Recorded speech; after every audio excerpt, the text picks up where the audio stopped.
Hello viewers, I'm back with one more video of my current playlist that is placement into questions on C programming. Now before we go ahead, I would like to see you my other playlist as well. So this is a current playlist which we are looking at. The video belongs to this playlist, C programming. Along with that, we also have two more playlists. So I will suggest you to go and explore these playlists as well. The first one is a course on data structures, and which will rather contain the various topics of data structures in depth.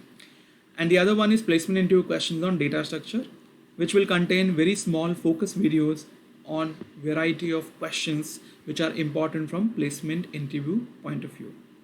Okay, so do visit my channel and explore the various playlists. Okay, I'm working on this one, so you will soon see many more uploads in this particular playlist on variety of concepts of C programming and the basic fundamentals. Fine, if at all you have not subscribed my channel yet, I will request all of you to subscribe my channel as well as spread the news to your friends and colleagues so that the right people will be able to get benefited from the content that I'm uploading on my channel. So let us start with today's video and the topic for today's video. So welcome you all for the placement into questions on C programming. I'm RBD, and the question for today's video is, what are the type modifiers in C? Right, so gradually we are now taking hold of the C programming fundamentals. We had seen the basic fundamentals.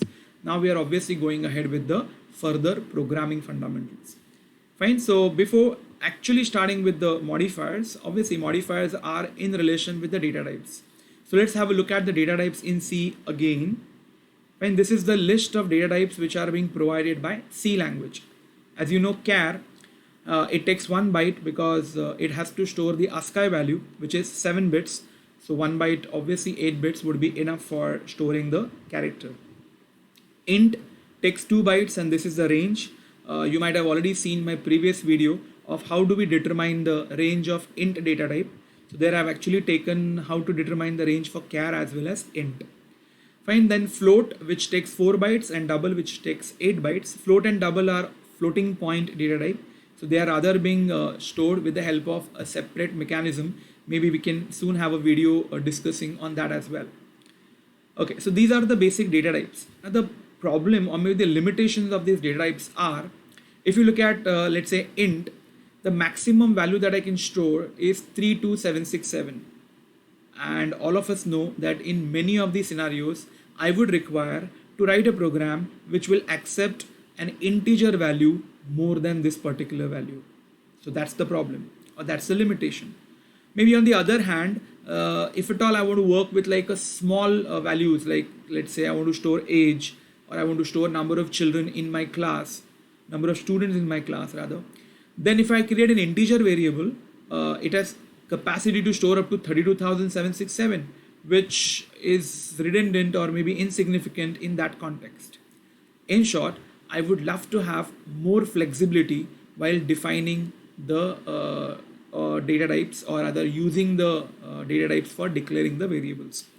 And that exactly is given by the next concept. So this is what just now I had talked about. What is the need of type modifier? So you can see data types in C have fixed memory and a very designated range. So currently there is no way we can modify or we can change. For some typical applications, we may need data type with smaller size or even bigger size. Okay, both I had already explained. So basically that's the need, and this can be done by applying type modifiers along with the data type. Fine, so type modifiers are generally applied along with the data type while during the declaration of the variable. Fine, so let's take more discussion about what are the different type modifiers we have. Fine, so type modifiers in C. So in all there are 4 type modifiers we have. The first one is short, then long, then signed, and then the last one will be unsigned. Now obviously what are they? Let us try to go into the depth of each one. So starting with the first one, the short modifier. Now as the name suggests, it will give you obviously shorter than what exactly you get. So rightly said, it will be used to get half of the original memory of the data type. So if at all, generally you will see short is generally used with int only. So int gives you 2 bytes. So if at all I put short as a modifier while declaring int, then it will give me half of the original, and that is 1 byte. So that's the basic idea behind using the short. Okay, short is generally used with int because short with char makes no sense. Getting half of the memory for char, that is 4 bits, will not be sufficient to store the ASCII value. So use of short is generally with int. As you can see, int a, the normal declaration that we do, we get 2 bytes, and this is the range. So whenever I do short int a, or as there is a rule that if at all I don't specify the data type, by default it is considered to be int. So short int a is same as short a, which will give you 1 byte, and the range will be minus 2 raised to 7 to 2 raised to 7 minus 1, which is minus 128 to 127. So isn't it for the applications where I want to store short integer values, I can very well go with the short modifier along with my integer data type. Fine, so that's about short. Now you might have guessed what long would be. So long is exactly opposite. It will be used to get the double of or twice of the original memory. Fine, so what all long we can use with? Now long with char again makes no sense. Getting 2 bytes for char again is of no use because we have to store ASCII value, which is 7 bits.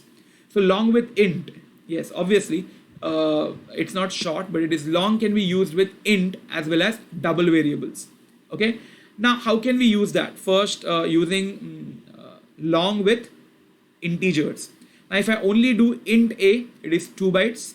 So minus 2 raised to 15 to 2 raised to 15 minus 1, which you already know.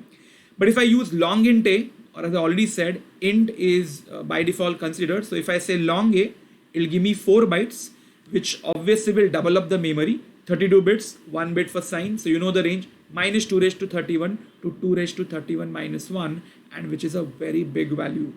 So the problem of storing the value beyond the integer range, that is beyond 32767, obviously would not be there after using long. Okay, a very short correction about short. This is not short, this has to be read as long. Okay, now obviously long can also be used with double, as I already said. Long float makes again no significance because float gives you 4 bytes. So if I use long float, it'll give you 8 bytes, which is as good as working with double. Fine, so even though long float maybe one can think of, but then it's insignificant. But long can be used with double. You know, double already gives you 8 bytes. So ideally, long double should give you 16 bytes, ideally, but that's not possible for the machine. The maximum memory machine can allocate at a time for a single variable is 10 bytes. And that's the reason, even if we say long double x, okay, so double x is going to give you 8 bytes, long double x will give you 10 bytes. Okay, but obviously it is quite larger than the original range of your double. Okay, so that's the reason I kept it bold for you to understand that it's not that it's a mistake. You know, we should have got double of 8, that is 16, but no, long double will still give you 10 bytes of memory. Okay, as I said, how your float, double and long double are being represented in memory, that itself is a separate like topic of discussion. Maybe I'll come up with a video on that as well. But currently you should understand that 10 bytes is the maximum capacity for a machine to allocate.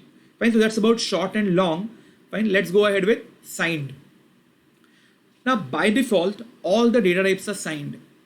Okay, so you declare a variable with a normal data type without using any specification, any modifier, it will be considered as signed. So 1 bit is kept for sign, as we already seen, and both negative, positive values we can store. So we don't have to do anything. So generally, even if you don't write signed, you know, generally we never write signed int a, right? We say int a, and it is understood that it is going to store negative as well as positive. But suppose we don't want that. As I said, if I want to store age of a person, there is no point in having the half of the memory being spent for storing negative values. So in such case, when I'm very sure that I'm not going to use the negative values, I can make it unsigned. So when I obviously declare it as unsigned, the sign bit will not be used for storing sign, but sign bit will be used for storing the value. And what happens because of that? the complete range which is on the negative side will be shifted on the positive side. So can we say that on the positive side it appears to be double? You getting it? And that's the reason I'll be able to store more values on positive side, but obviously it will not be possible to store negative values. Now one more thing we have to mark here, that it is not possible to store negative values because the sign bit is not being held by the compiler. It is being now made available for storing the value. Clear? It is clear that there will not be any change in the memory of the data type because it is only affecting the sign bit and it is shifting the complete range on the positive side. So maybe if I take an example, int a 2 bytes, this is the range, but if you say unsigned int a, so you can see the memory remains same, but the range is almost double because it is shifted on the positive side. Maybe same for char, if I say unsigned char, it remains 1 byte, but instead of -28 to 127, it'll be 0 to 255. Again, for char, it doesn't matter, all of you know, because we use only 0 to 127, that much a portion of your char for storing the ASCII values. Fine. So anyways, for char, that sign bit is insignificant. It is storing 0 by default. Fine. So these are the type modifiers, okay, which can be used with the data types to make my data types more flexible. I hope now you'll be able to create variables which are more flexible and which rather would be able to suit as per the need of that particular scenario. Fine, so I'll be coming up with more such interesting topics which will clear your fundamentals about C programming. But for the current video, that's it. Thank you and happy learning.